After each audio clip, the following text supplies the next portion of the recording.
Hey guys, Big Grizz here from Big Grizzly Gaming. We're doing a little bit different of a video. We're going to try and narrate this as we go and kind of walk you through the thought processes. I'll kind of give you more information about who we're playing and what deck we're playing as it goes. So opponent started off in Inked Muses. He's going to kind of mess with his camera here because it was pretty laggy. And this gentleman, super cool guy. He played over in Bochum, Germany at the big event there. Really friendly. We ended up playing probably about 9-10 different games with different decks throughout the day here. And this was the first one that I went into blind. I'm playing Ruby Sapphire. It's a deck I really, really like. I don't get to play it very often. And I had, like I said, I had no idea what kind of deck he was playing at all. He told me just to go ahead with my turn here, so I ink a Flavor Sham. No Popsicle. I have to pass.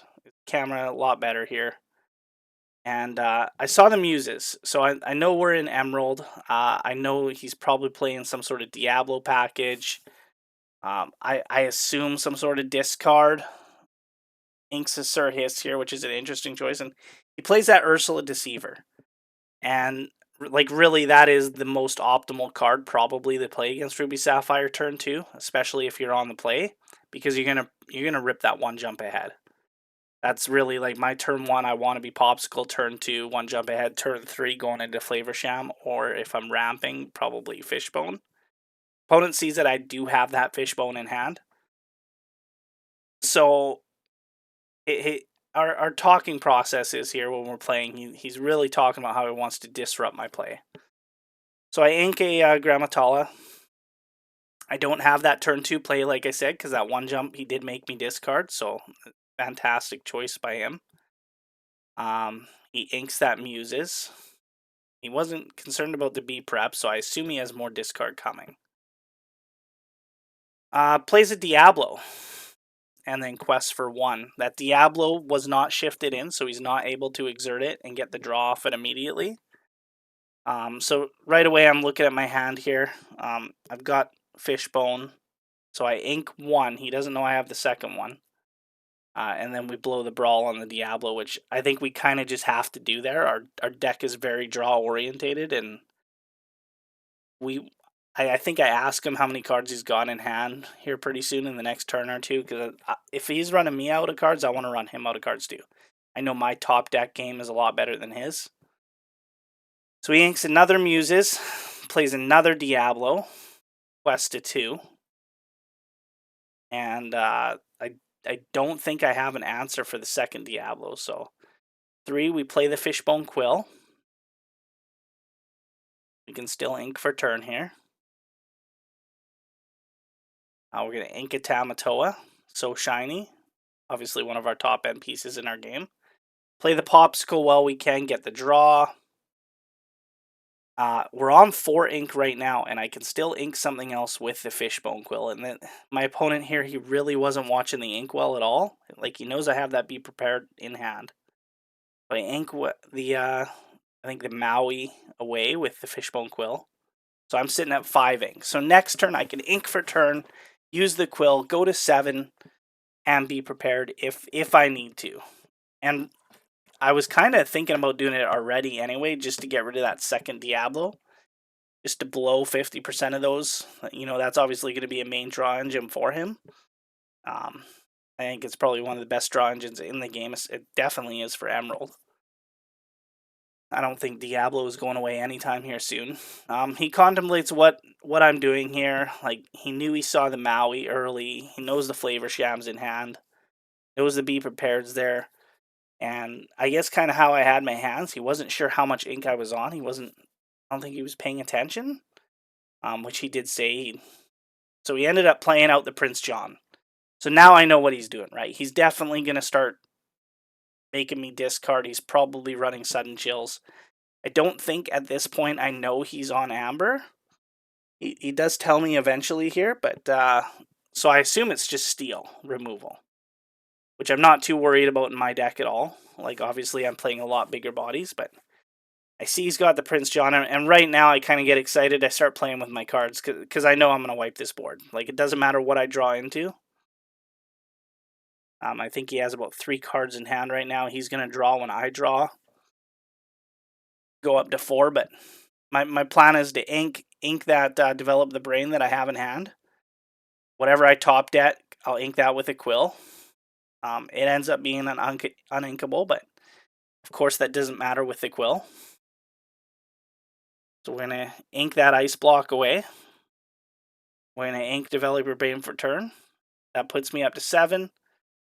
And at this point, he knows what's happening, right? All 7. Be prepared. And you know, had he seen that I could get to 7, he probably would not have played the Prince John. He would have made me use it on the Diablo, which I probably would have. So we've got the Flavor Sham in hand still. So, and we have a Popsicle out there, so we know we're going to get to draw a card for turn and then draw 2. So we're going to start refilling our hand. Hopefully here. Opponent now hits 5 ink.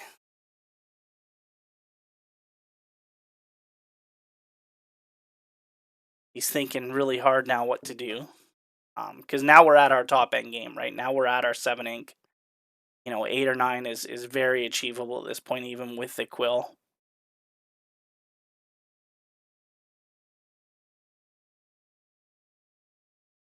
Other than the Ursula, we haven't seen discard from our opponent yet. He spends 4 on a You Have Forgotten Me. So now I see he's running the Amber. So great move there. And now I'm already in top deck mode. I've inked hard, but no cards in hand.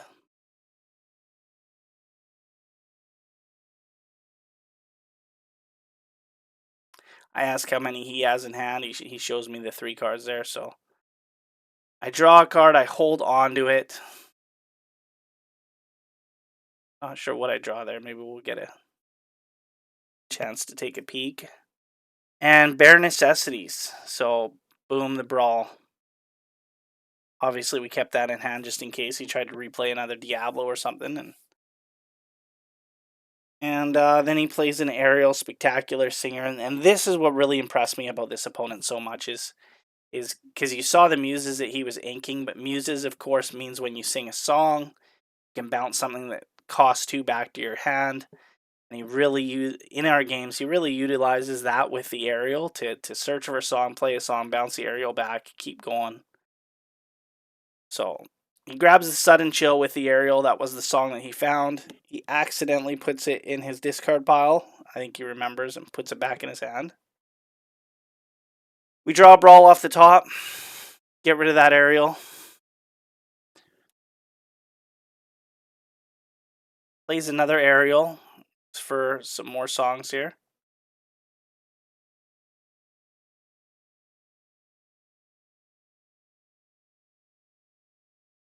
Sudden Chills. So we see the Sudden Chills. We see the Bare Necessities.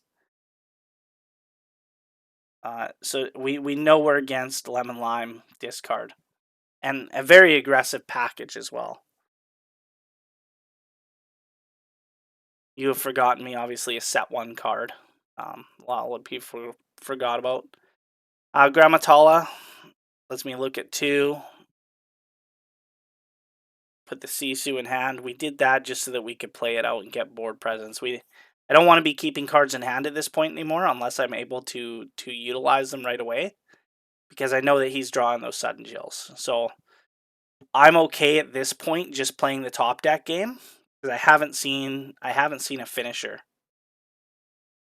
So now we see a Muses come out. Of course, it has a ward 2/4 body on it. When you play a song, you can return chosen character with 2 power or less, be you or your opponent's card, to their hand. So he can start utilizing that, bouncing like Flavor Shams back to my hand and then forcing me to discard them. But this is cool. So he's going to sing. We don't talk about Bruno with the Aerial. Of course, a Singer 5 on that. Bounces it, makes me discard it, and then the Muses triggers, and it allows him to bring that Aerial back to hand.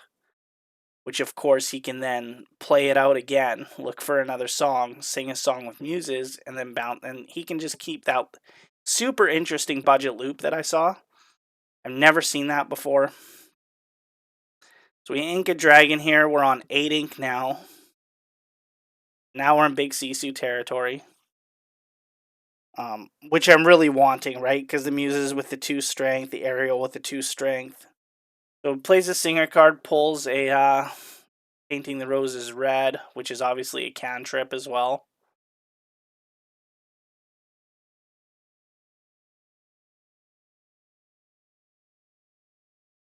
So he pulls that with the Aerial Singer. He's going to use the Muses here. He's going to play the card. That's going to reduce that Grammatalia, gives it -1. And he gets to draw a card. So now the Grammatalia is a 2/3. He's going to draw a card, and then with the Muse's ability, he can now target the Grammatalia, bounce it back to my hand.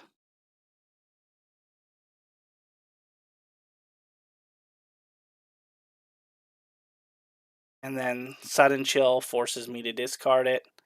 Then he can bounce the Aerial back to hand to do it all again. So really cool interaction here. Like I said, I've never seen somebody play those cards to this perfect. I was super impressed by him playing. Play a Popsicle, draw a card. I 1-jump ahead to take a card off the top of my deck, put it in the inkwell. We had a little discussion there, just a friendly discussion, and he said the right play probably would have been to just use the quill on the 1-jump ahead. And of course I saw that after. So definitely a misplay on my part. Who knows how much that would have affected the game, right? Because 1-jump ahead, you do not get to see the card you peel off the top.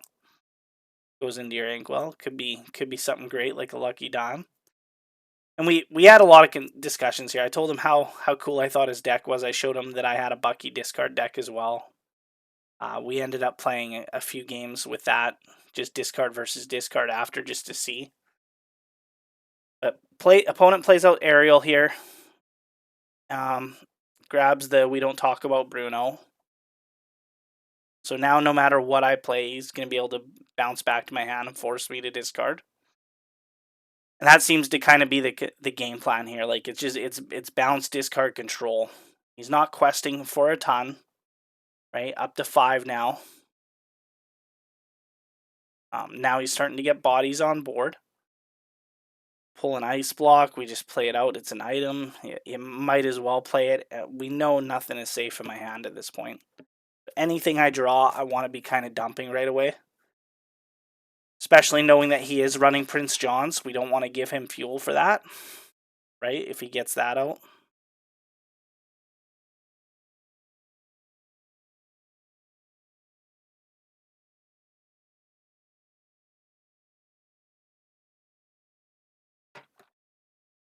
Quests up here to 8. Plays a Crikey. So now we see a 3-quester. It's also something that can really pump up his characters if he needs to take out locations. So definitely a really cool tech piece, because especially going against Ruby Amethyst, right? They can just drop Castle. So we do top deck the big Sisu after ice blocking down the Crikey, so we're able to do a board wipe at that point. And that's the thing about Ruby Sapphire, right? Like once you hit that 7/8 ink, you just start top decking bombs, and we're at 9 ink right now too. So even Maleficent Dragon, that's playable. So yeah, so this kind of rattled the opponent a little bit here. He was on a roll. His biggest fear, like that definitely was the top deck of all top decks to hit. Plays out a Prince John. So obviously holding that just in case, which is super smart. 4 cards in hand. We know that he has discard. We know there's Sudden Chills. We don't talk about Bruno's in there. So he's going to be able to bounce that Sisu back to my hand, force me to discard it, and then draw off it because of the Prince John. So that Prince John is definitely my worst enemy here. So I quest for 3 with Sisu. Can't target that Prince John. There's only 2 ways to get rid of it in our deck. That's another Sisu or to be prepared. So I lose the Sisu. Sisu got me 3 lore. It did its job.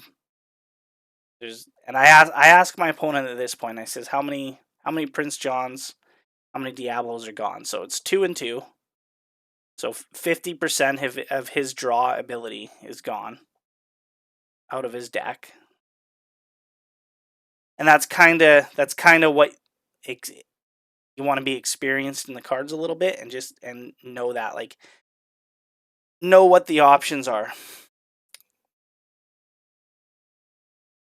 So opponent ends up dropping Kita here, dropping Sir Hiss, just plays out their hands. Now they're in top deck mode as well. Popsicle and another Be Prepared.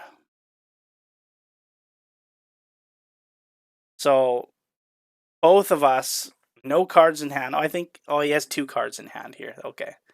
Now 3. Yeah, I think I asked him there. That's what he laid him out. So plays out a Sir Hiss. I think I've played out like 2 or 3 Be Prepareds now already, and I only run 3 in my deck. So we play out the Ariel. Ariel has ward. I have just a million items out there, so she's going to be questing for 5. Obviously has ward, super hard to target. That Sir Hiss, I'm thinking, is not going to be able to take it out in one hit, so like I definitely feel confident here in questing as soon as we get back to my turn. So opponent, they quest, they're at 9. They have to start racing me at this point.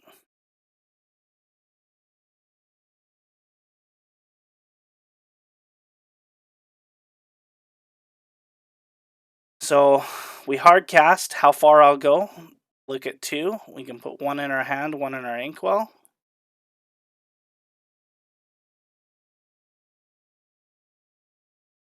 Don't really need another ice block, so we put that. We cannot play out the Maleficent Dragon, so we just keep that in our hand and hope he doesn't have the discard, even though he probably does. We quest for 5, we go to 9, so now right away we're tied with our opponent for lore. So that Ariel is really going to put him on a clock, especially if I get that dragon off. That's a 2-turn clock. So Crikey lands, pumps up their Sir Hiss. The Sir Hiss is now a 6-1 and just easily destroys that Ariel. So great play. I really should have known that they had that in deck, but I still think questing when I can here is what I want to do, because you never know. I could hit a Tamatoa and it could come down to a dime. And then opponent plays a Diablo out as well. So that's 3rd Diablo this game. 1, 2, 3, 4, 5, 6, 7, 8, 9. And Dragon takes out that Diablo. So I got super lucky this game. He only had the 1 draw off of one of the Diablos. 1 card in hand. Opponent hits a Diablo, gets to look at my hand, sees that it's a Maui. Such a good 1 drop, right? Just information. Probably just trying to figure out what type of card type it is, right? If Bare Necessities hits it, it doesn't. So opponent ends up playing We Don't Talk About Bruno. Super slept on card. It's such a good card. Especially in discard, right? It's just instant removal. We roll odds or evens. Hits the dragon. So dragon gone off the board. We're not going to be questing with that anytime soon. We do have the Maui. Opponent is aware of that. Opponent doesn't have massive board wipes, like obviously has the We Don't Talk About Bruno, so we end up playing the Sisu and the Maui. Sisu, of course, a 2-quester. Diablo comes out. I should remind opponent I have no cards in hand.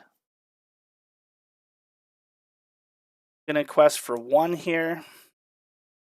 Obviously afraid to quest with the Crikey because of the crackback with Maui. So 4 Flavor Sham. We pop the Popsicle. Now the draw engine's online. You see that I got 4 more items out there. And with opponent having no cards in hand, no draw engines online, he decides to scoop up game one here. So now he knows what he's up against. I know what I'm up against. And yeah, opponent's just looking just to show me that he didn't have any outs coming up. And we kind of talked about it a little bit. Like I asked him like what he had for removal in there. Like I saw the Kita, so I assume he's running like a couple Under the Seas. He flips through his deck here and just being friendly, he kind of shows me like, yeah, he's running the discard package there as well. Just loaded. He's running Under the Sea as well. So obviously he can key to shift everything down to a 2-drop that I play in my deck. Pretty much, other than the Maui, I think, and then Under the Sea it. So super neat. Really cool Sing Together card. You don't see it utilized very much. So we kind of talked at this point, and I said I really like the discard thing, and I think after this set of 3, we wanted to play another one and play the Bucky deck. So I don't know if I'll get around to editing that. That was a pretty boring game. It was basically us just rapid discarding each other and then top decking each other for like an hour. So probably not the most exciting game to watch. This is the one that I wanted to showcase. Like he was a super cool opponent. Kind of wanted me to get one of the videos out there just to showcase his deck a little bit. So at the time of recording, I'm just waiting for him to shoot me over his deck list, and we ended up playing these games on webcam on the Real Play Network. It's a Discord channel. It's free for anybody to join, and they have a rank system on there where you can find different opponents. It has MMR ranking, and they have seasons as well. They're going into their second season. But you can just find people from all over the world, competitive people playing brews, casual games, just kind of anything for anybody Lorcana related out there. And it, like I said, I can just hop on there and it takes me about 20 seconds to find a game. Really recommend it, the Real Play Network. I should probably get a link to their Discord channel and put that in the description. So hopefully I remember doing that after this video. So we cut. I'm up 1 game. Opponent is obviously going to be opting to go first. I don't think there's ever a situation where you want to go second in Lorcana. Not currently.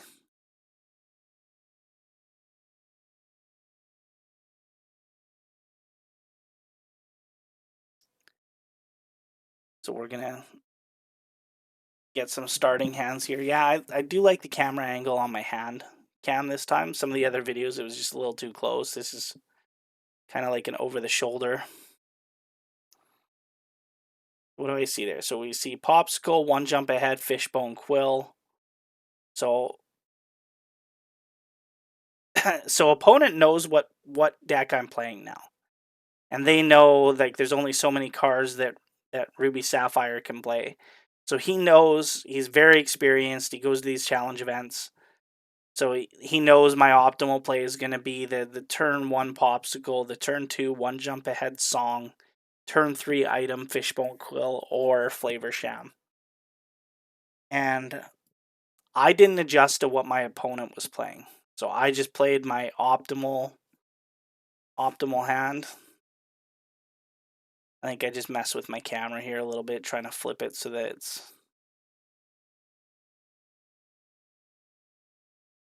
it's readable. There we go. A really cool mat I picked up on Etsy there with the different zones.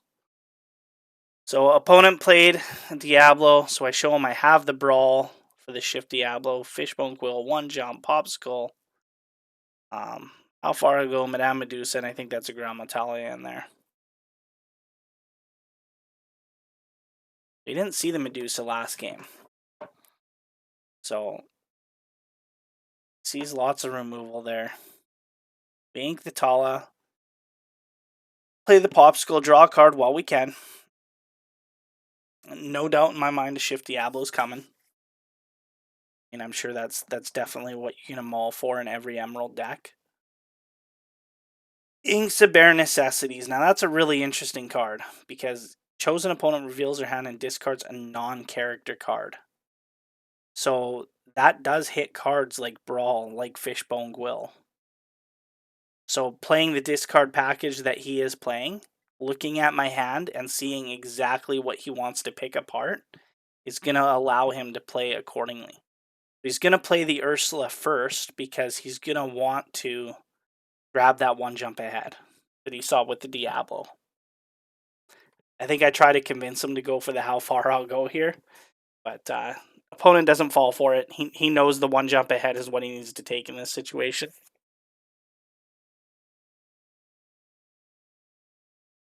So now I know my back's up against the wall here a little bit, right? Because he's going to discard a You Have Forgotten Me, shift a Diablo. Now he's going to hit the bare necessities. And like I said, we know at this point that thing is probably... He's got the Fishbone Quill or the Brawl. And he's really thinking here a little bit, because does he want to slow down my ramp? Or does he... That Brawl is still at least another turn away. He does take the Brawl first.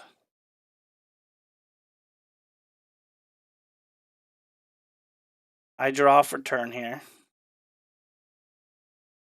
Sisu and have to pass.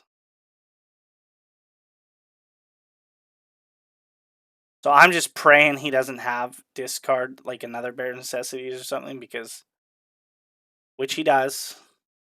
So now we know that he's going after that Fishbone Quill, and because that's just going to handicap me for so many turns now. Just picking apart my ramp like a pro, right? Like, just so good. Like, this might, like with the Bucky being banned here on August 9th, this might be the discard deck. We'll see what they get in set 5, but you're already seeing the package that Amber brings to the table. Like I said, I think that deck just needs a few closers. Flynn Riders, I think, is something that I would play in that deck. Opponent inks and muses.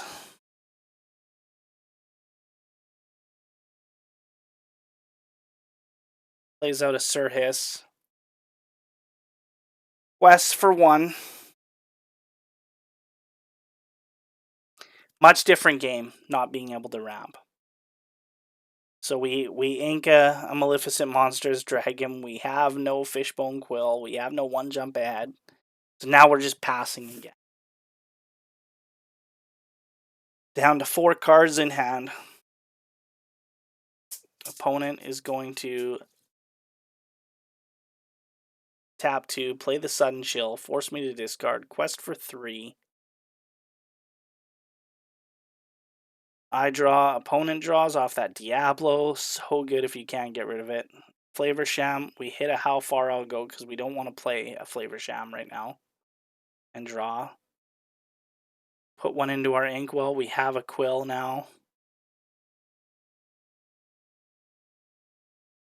So I'm looking at ink at 5. Like, I can hit that Medusa next turn. I think that's definitely what we have to do to get going here. We have to get rid of the Diablo. So opponent plays an Aerial. Starts looking for songs. Obviously looking for discard options.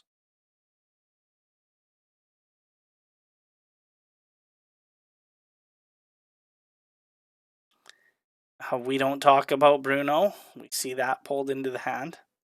Of course, that Aerial with the Singer 5 has the ability to sing that next turn. Opponent quests again here, goes to 7. Deserted Diablo again means that when I draw, he draws. Ink the Flavor Sham, we spend 6, we nuke the Diablo. Kind of the only play that we can make there. And I think opponent was asking me if I had to be prepared. I think I told him I did. I don't think he believed me at all.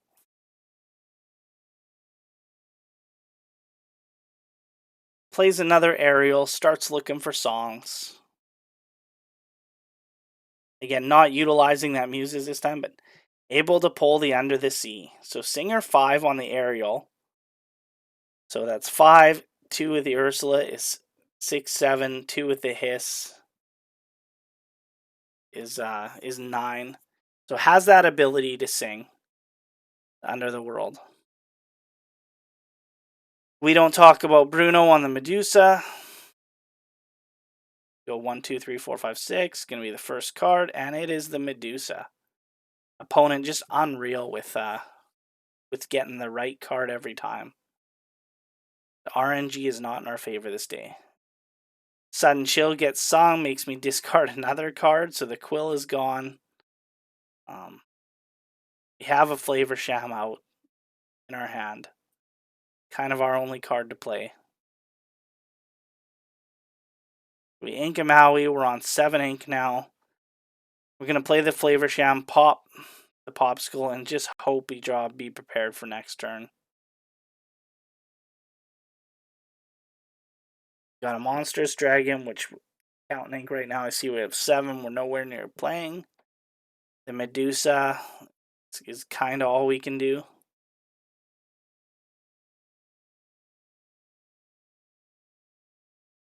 No more items out for Flavor Sham, so that's super unfortunate.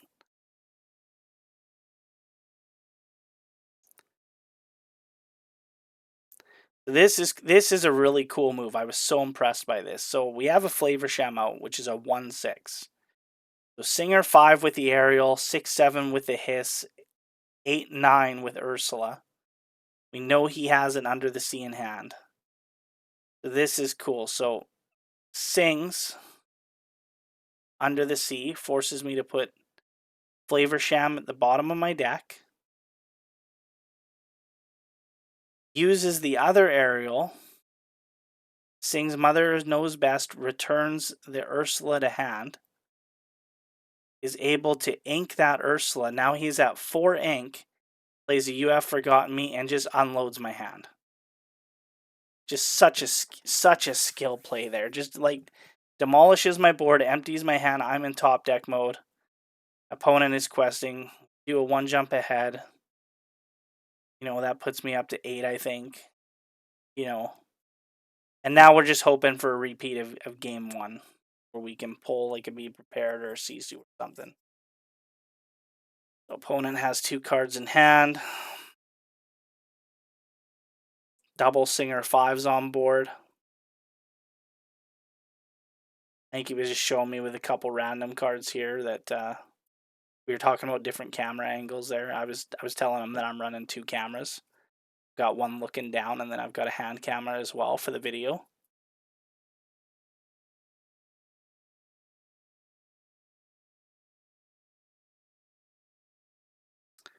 The opponent's thinking about what he wants to commit right now, I think. Remembers game 1, remembers that top deck. So very smart here. Just quest to 11. Obviously has enough firepower in hand to make me discard. So we're going to play Develop Your Brain, look at 2 more. Throw that on the bottom. We're going to spend 5. We're going to hit a How Far I'll Go to look at 2 more. Put 1 into the inkwell, 1 in hand. We have 3 ink left. 1 card in hand, the Grammatala. Obviously not enough ink to play it yet.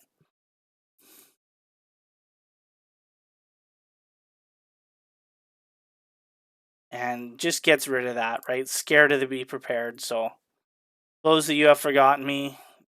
I only have 1 card in hand, so I'm forced to discard that. Quests again to 14. I mean, the writing's on the wall. I haven't even gotten 1 lore yet this game. He's done a very good job at controlling the game. 5 with the Maui. We're going to take out one of the aerials. Take a couple damage.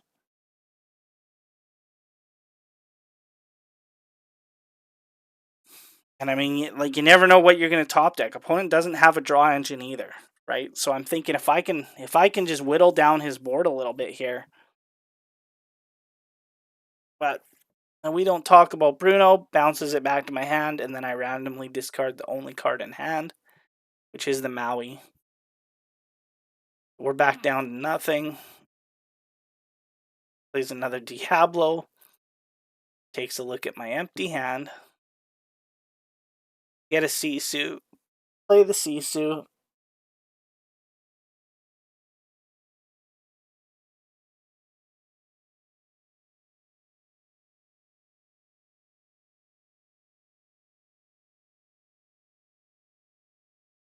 shifts the Diablo, discarding a Mother Knows Best. So now Draw Engine's back online. He's at 18 ink. Writing is on the wall. And I go through the motions here a little bit. Play the Tamatoa. Return a Popsicle. I mean, we have no choice at this point. Just play the Popsicle. Let's see if we see it. Be prepared. We just see another Tamatoa. And at that point, like, the engine's online. So we scoop up here. He's got the game on his turn. And I forget to update the lore or the game tracker on the side there. But score is 1-1 going to game 3. Really, like I said, just such a good control deck, right? The discard strategy, like I'll tell you firsthand, it's so fun to play when you're playing it. But I mean, when you got no cards in hand, it is just no fun at all. And I mean, I pushed it, I think, as far as I could. Like I'm thinking here. I think I really take a long time shuffling because I'm thinking about what do I need to do to get away from that early discard, right? So opponents kind of showing me here like what the strategy is, right? The Prince Johns, the Muses, like they're just soon. They both have wards, so they're hard to remove other than Be Prepared or Grab Your Swords or something. So gets those engines out, especially if he can get you like away from resources.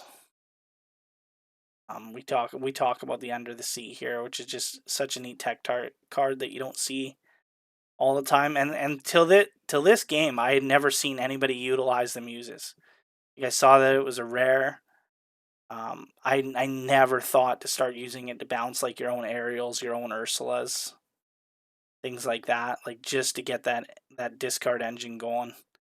And that might be the way to go, right? With this Bucky ban, like Bucky's going to be pretty useless for a while. I think we'll see what set 5 brings, but it's definitely not going to be where it was. That's for sure. I think Diablo is still going to be in every Emerald deck. But if Bucky were banned today, I think Emerald Amber would be the discard deck to play. I think that's probably the best one out there.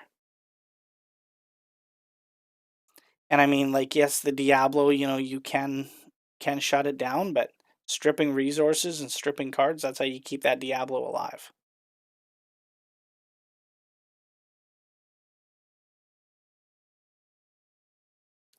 We do our mulligans here. I opt to go first.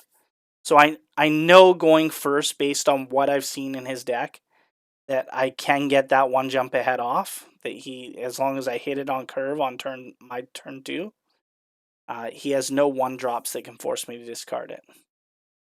So ideally, in a perfect world, I want to keep one song because I know he's gonna go for an Ursula again. Like, why wouldn't he, right? Like it hits so many good cards. So I think we try to just make sure that we keep one jump ahead and we ink a Developer Brain, play the Popsicle. There's our turn 1 play.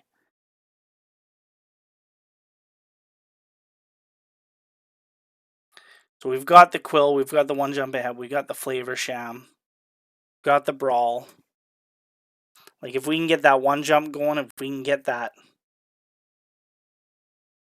engine online right away, like especially before that Diablo drops, then we're golden. So ink a Dragon here. One jump ahead, very telegraph play. We're up to 3 ink. We know we're going into turn 3 with 4 ink, and we're going to be able to drop that Flavor Sham and draw right away for it. So being that he missed his Diablo 1-drop, he's not going to be able to shift to an Exert.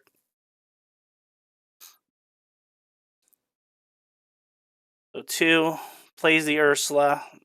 I think we know that there's only going to be one target. It's going to be the B prep. He sees what I have in hand now. He sees that I've got the Quill for the ramp. I've got the Brawl answer for Diablo. I've got the Flavor Sham to start drawing right away. Like, this is a very, very optimal start for me on the play. I think we draw into another brawl there. Or no, it was a Maui. So 4 Flavor Sham. We're going to pop Popsicle. We're going to draw 2. Pass the turn.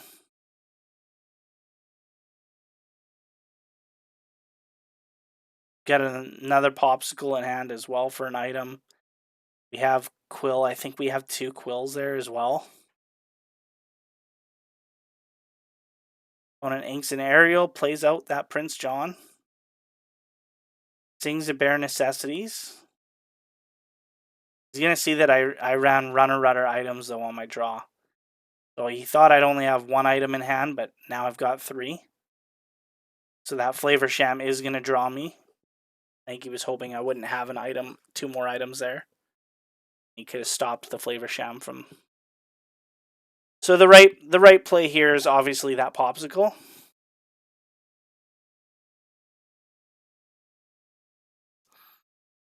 He thinks about it here. Looking at what, what I've got. Just trying to think ahead on the plays here. Like what am I going to be playing on my turn? I'm at 4 ink. We know that I'm going to be able to go to 5 ink. I'm going to be able to play that, go to 6 ink with a Quill. We're going to ink a Sisu.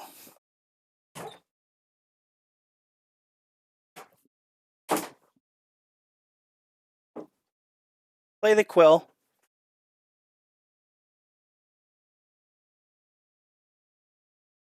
Quest. Draw 2 more.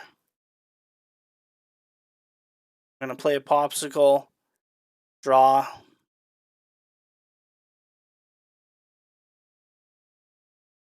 The engine's going now. Pretty hard to make me discard faster than I'm drawing. And I've hit my top end for ink, I think, here too. I think I'm at... Oh no, I'm only at 5. So, still going to be able to get that Ariel out.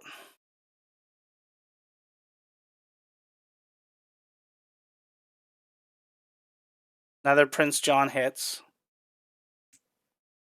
We are at 6 ink, okay.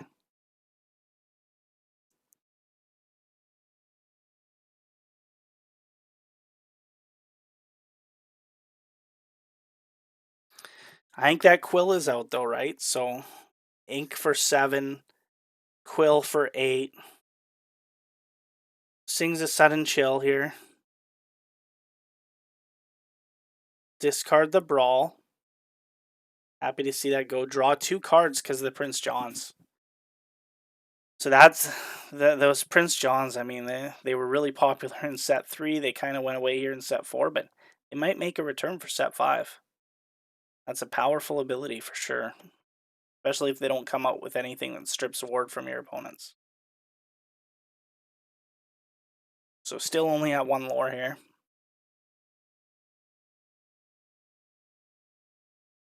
Opponent inks, painting the roses red.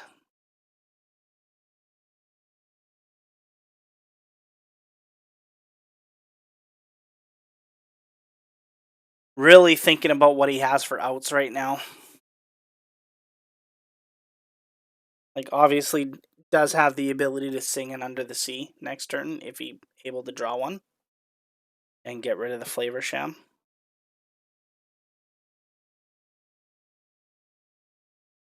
Quest for 2.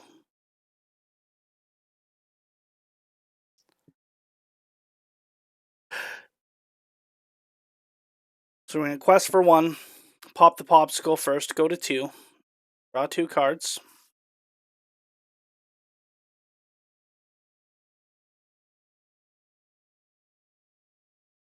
Six ink here. Go to 7 ink by inking a Brawl. 5 for a Maui, and we're going to take out that Prince John. I mean, you're not going to get too many chances to take that out in a challenge, so. Play the 1 jump ahead. Now we're sitting at 8 ink. Now we're able to play that Tamatoa if we want next turn. Start getting our Popsicles back. which if we draw an inkable, we'll be able to ink that card and play the popsicle right away. So at 2 lore, but now is when things can get scary, right? We can kind of come out of nowhere, especially if we start drawing into dimes and things like that. We get up there pretty quick. 3 cards in hand.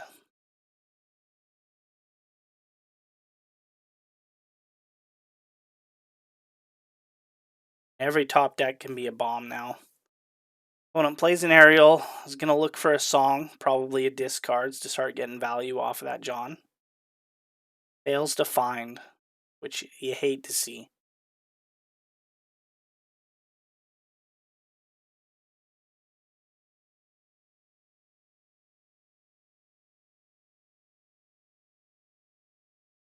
So if you guys really enjoyed watching this video, don't forget to like the video. Subscribing is a big help here. I'd love to pump out more of these videos, and let me know in the comments if you like kind of this narration version or if you'd rather just hear the banter between the opponents and myself. And we do top deck the Sisu, which board wipes the opponent. My draw engines are online, and an opponent says I'm done right there. Like, this is all I got. So even though we're at 2 lore, I mean, at that point, he just doesn't want to play out and just watch me quest. He's going to be able to bounce one thing maybe, but, I mean, we're just going to keep it coming. Every card's going to be a bomb. So thanks for watching, guys. See you next video.